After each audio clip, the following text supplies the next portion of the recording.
Então, pessoal, indo para os slides aqui, vamos dar continuidade, aula de número 10. E aqui, radiações ionizantes. Das radiações ionizantes. O atendimento a esta NR não desobriga o empregador de observar as disposições e normas específicas. Gente, mais precisamente aqui a Comissão Nacional de Energia Nuclear e também tem alguns critérios de segurança da Anvisa. A Anvisa aí, né, que é a Agência Nacional de Vigilância Sanitária do Ministério da Saúde. É obrigatório manter no local de trabalho, à disposição da inspeção do trabalho, o plano de proteção radiológica. Esse PPR, gente, ele tem que ser aprovado pela Comissão Nacional de Energia Nuclear. Vou falar CENEM, ou QNEM a partir daqui, tá? E no caso, para serviços de radiodiagnóstico pela Anvisa, aqui está pela Vigilância Sanitária, regulamentado pela Anvisa. O plano de proteção radiológica deve atender aos seguintes critérios. Aqui tem 2 pontos. Então, deve estar dentro do prazo de vigência. Ou seja, tem um período, tem uma validade aqui. Identificar o profissional responsável e seu substituto eventual como membros efetivos da equipe de trabalho e do serviço. Fazer parte do PPRA, simplesmente eu preciso acrescentar no meu PPRA.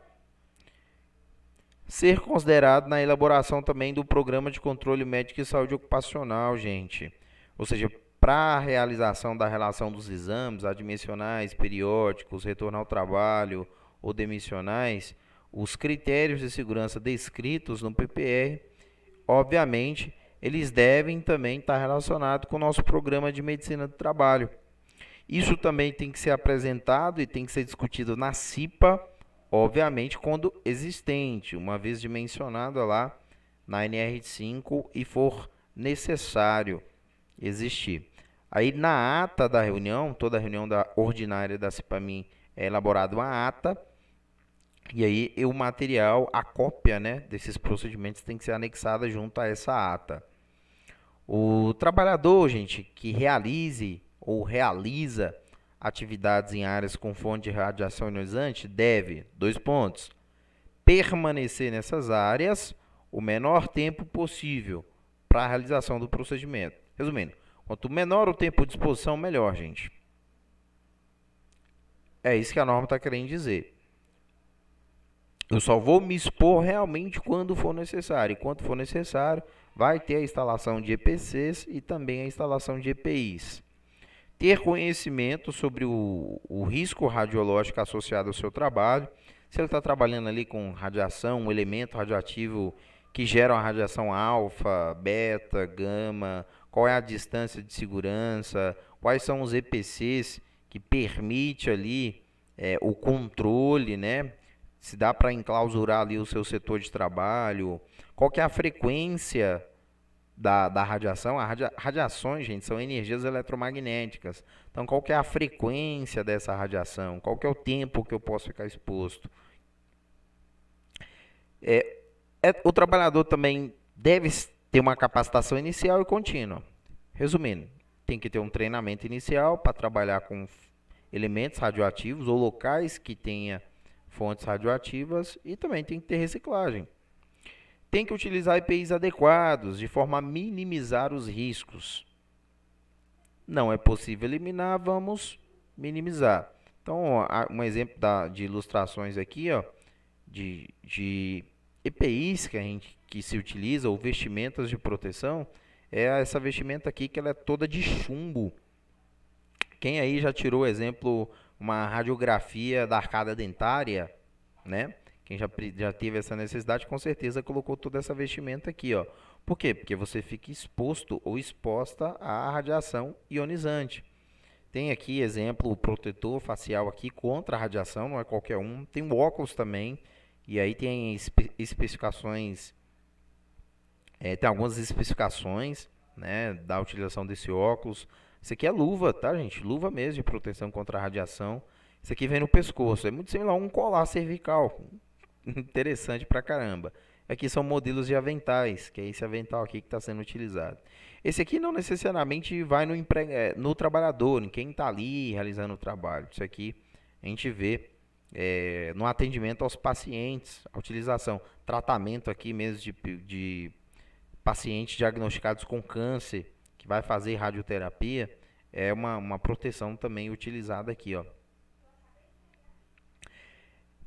Estar sobre monitoramento individual de dose de radiação. Dose é a leitura que o dosímetro aqui de radiação ionizante vai fazer com relação à exposição ocupacional, seja do médico, do enfermeiro, do técnico ou qualquer profissional do serviço de saúde, tá? Isso aqui é um modelo de dosímetro. Esse aqui também é um modelo de dosímetro. Isso aqui vai calcular a dose, tá? Aí, gente, não vamos confundir, porque tem um dosímetro que mede ruído e a gente tem um dosímetro que mede a radiação. Toda trabalhadora com gravidez confirmada deve ser afastada das atividades com radiações ionizantes, devendo ser remanejada para atividade compatível com seu nível de formação. Vamos imaginar que tem uma senhorita ali, ela trabalha próxima ali à sala de raio-x e ela apresentou, né, foi confirmado ali que ela está gestante. Ela tem que ser deslocada para um outro setor, exemplo, talvez para a lavanderia, talvez para a área de refeitório, enfim, talvez para a área de descarte externo de resíduos hospitalares, de forma que ela não fique exposta à radiação ionizante, porque tanto vai prejudicar ela e principalmente o feto, né? Tá no período ali de formação, né? Qualquer exposição mínima que seja à radiação ionizante pode gerar anomalias, segundo a medicina, é chamado de anomalias, né? Ou mutações genéticas na gestação do bebê, tá, gente? Toda instalação radioativa deve dispor de monitoramento individual e também de áreas. Então, quer dizer que tem aqui o dosímetro que vai medir o trabalhador e também tem um monitoramento, uma avaliação quantitativa. Isso é uma avaliação, é um dado, isso aqui eu quantifico, eu estou medindo, né? Que vai estar no ambiente. Eu não consegui achar uma ilustração com essa medição ambiental, mas é fato, está aqui na norma, é necessário. Os dosímetros, ou seja, os aparelhos utilizados para fazer a avaliação quantitativa da intensidade da radiação naquele ambiente individual, no trabalhador, ele tem que ter um laudo. Esse laudo nós chamamos de certificado de calibração. Aí ele precisa ser acreditado, tá? Com relação a equipamentos elétricos, gente, de medição, dosímetro de ruído, o exemplo, o acelerômetro que mede a vibração, o dosímetro da radiação, exemplo, instrumentação dielétrica, multímetros. Existe uma norma técnica, né, que classifica aqui esse equipamento em equipamento tipo A e tipo B, ou tipo 1, tipo 2. E aí eles precisam passar por um período de calibração na qual o próprio empregador determina se vai ser de 6 em 6 meses, se vai ser a cada 12 meses. Quem determina é a empresa, é o empregador, conforme a demanda e a necessidade. Esse monitoramento individual, externo, ou no corpo do trabalhador, ou de extremidades, deve ser feito através de dosimetria com periodicidade mensal. Olha que interessante. As avaliações quantitativas com este equipamento, elas devem ser feitas todo mês, é mensal. Gente, em outro setor de trabalho, seja no segmento de agroindústria, de mineração, de setor portuário, aquaviário, construção civil, é raro, mas é raro mesmo nós presenciarmos ali ou ter um serviço ali de avaliações quantitativas. Geralmente a empresa elabora ali o seu LTCAT e fica anos, né? Por quê? Porque a lei só fala que é necessário quando eu modifico ou altero os meus cenários de trabalho. Então, ó, levando em conta a natureza e a intensidade das exposições. Na ocorrência de suspeita de exposição acidental, os dosímetros devem ser encaminhados para leitura no prazo máximo de 24 horas. Ou seja, o trabalhador está ali executando seu trabalho, de repente o dosímetro de radiação, ele informa ali no seu leitor, no seu visor, que existe uma intensidade muito grande que gera dano à saúde. Todo estabelecimento de serviço de saúde tem um prazo máximo de 24 horas para encaminhar esses dosímetros aí para fazer a avaliação. E obviamente que o trabalhador vai ser retirado daquele determinado local, daquele ambiente de trabalho. Após a ocorrência ou suspeita de acidentes com fontes não seladas, quer dizer que não está enclausurada, não está protegida, sujeitas à exposição externa ou com contaminação interna, devem ser adotados procedimentos adicionais de monitoramento individual. Vamos lá. Quais são eles? Avaliação clínica, tem que passar pelo médico, né? Só isso. Realização de exames complementares, para ver ali se tem uma contaminação realmente, né? Aí essa relação de exames está anexada no PCM-SO, lembra disso, gente. Existe a dosimetria também citogenética, basicamente é uma avaliação quantitativa da genética do próprio indivíduo que ficou exposto ou tem suspeita de acidentes com fontes. E análise em vivo e in vitro. Eu vou explicar isso aqui em uma aula posterior, tá? A critério do médico. Vai me tomar muito tempo aqui, gente. Vou explicar na aula posterior. Deve ser elaborado e implementado um programa de monitoramento periódico de áreas constantes no programa de proteção radiológica de todo estabelecimento que tenha instalação radioativa. Então vamos lá. Existe o PPR, então, Programa de Proteção Radiológica. E aí dentro deste programa nós vamos ter um monitoramento periódico de áreas. Aí aqui eu peguei um exemplo de um fluxograma avulso da internet mesmo. Ó. Então, programa de proteção radiológica adequado e eficaz.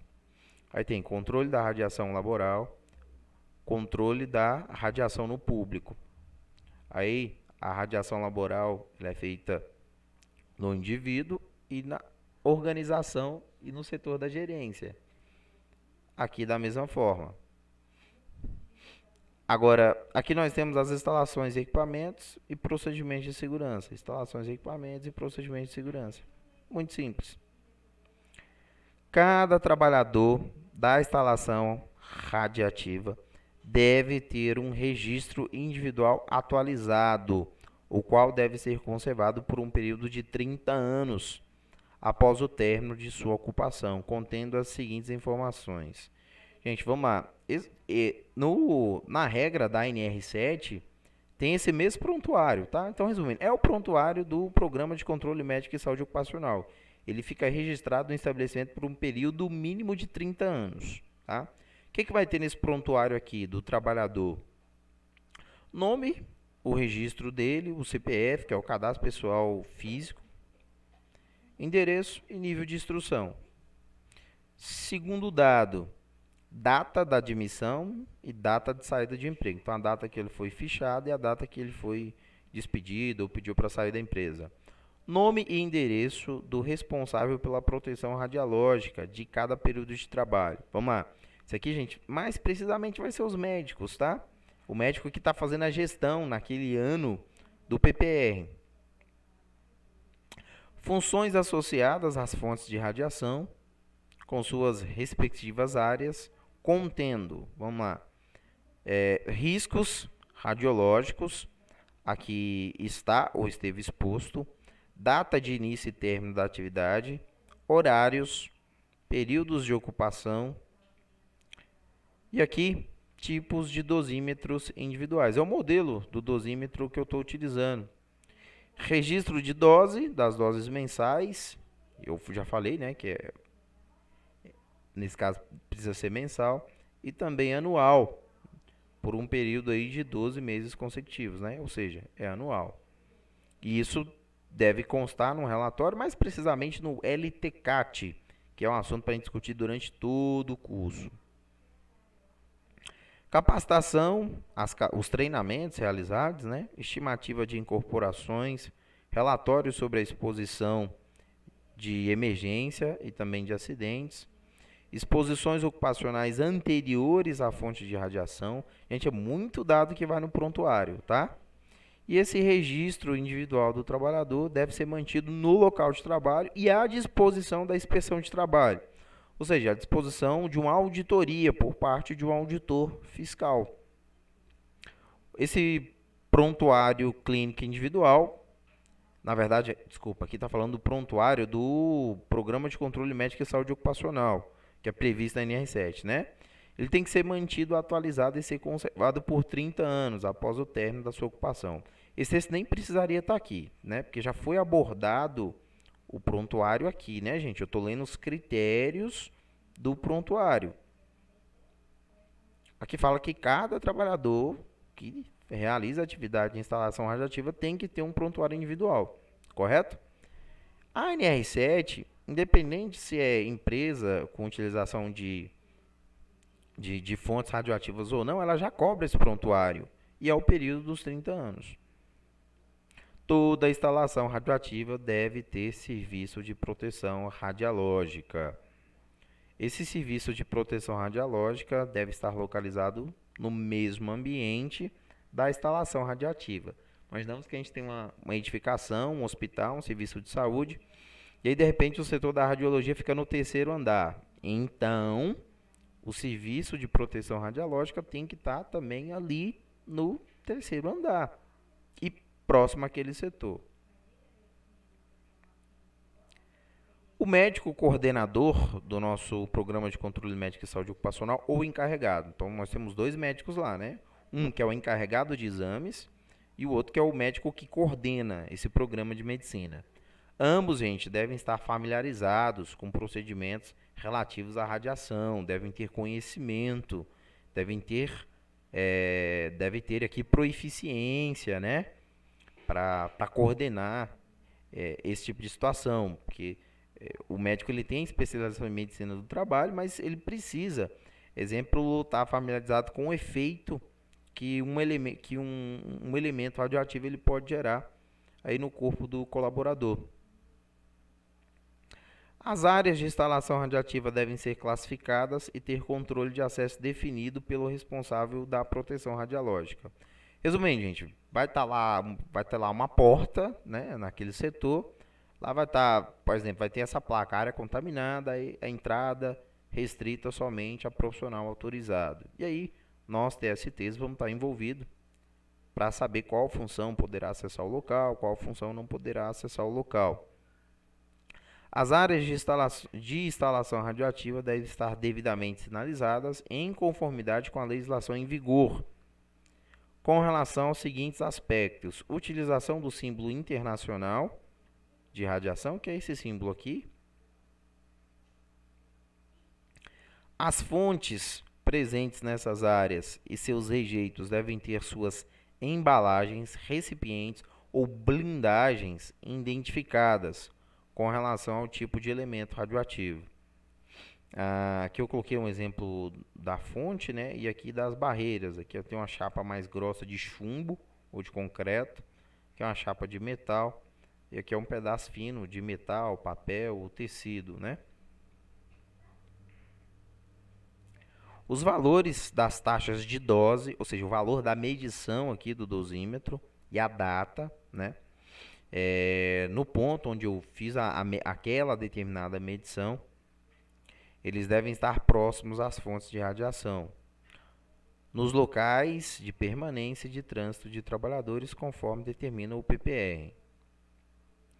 A identificação das vias de circulação, entrada e saída para condições normais de trabalho e para situações de emergência. Tem que ter sinalização, gente, de como proceder em caso de contaminação ou exposição acidental a essas fontes. Então, qual que é o trajeto, qual que é o corredor, qual que é o fluxo, qual que é o sentido para situações de emergência e também para a circulação normal de pessoas. Também deve ser identificado o local dos equipamentos de segurança, onde é que está aqui, exemplo, o avental, o colete aqui de proteção, isso aqui é tudo revestido em chumbo, as luvas. Aqui, gente, eu estou trazendo exemplos aqui de biombos, tá? São barreiras físicas de proteção também contra a radiação. Aqui, esse modelo de biombo aqui, a gente vê muito em serviços de clínicas odontológicas, tá? Isso aqui a gente vai ver, né, em serviços de hospitais. É a parede mesmo, blindada, revestida de chumbo. No reboco ali, na parede, a gente tem um material específico que vai conseguir proteger contra a radiação. Dependendo da espessura ali, pode ser só concreto também, né? Aí depende muito da antecipação dos riscos. Coloquei mais exemplos aqui para vocês, ó. Exemplo aqui isso aqui é uma manta. Essa manta parece ser uma manta de alumínio, mas é de chumbo mesmo. Ela protege aqui contra a radiação ionizante. E aqui os estrados, né? Isso aqui geralmente vai vir na parede também. Gente, tem que ser adotado também procedimentos a serem obedecidos em situações de acidentes e de emergência, né? Como prestar ali o atendimento pré-hospitalar dentro daquele serviço de saúde, como prestar o serviço hospitalar e como proceder também em caso de vazamento dessa radiação. E aí, ó, sistemas de alarme também, né? Sistemas de evacuação. É isso, gente. Acho que fui rápido, fui objetivo, considerando a quantidade de telas que eu compartilhei com vocês. Qualquer dúvida, perguntas, questionamentos, fiquem à vontade, me chamem aqui. Abraço para vocês.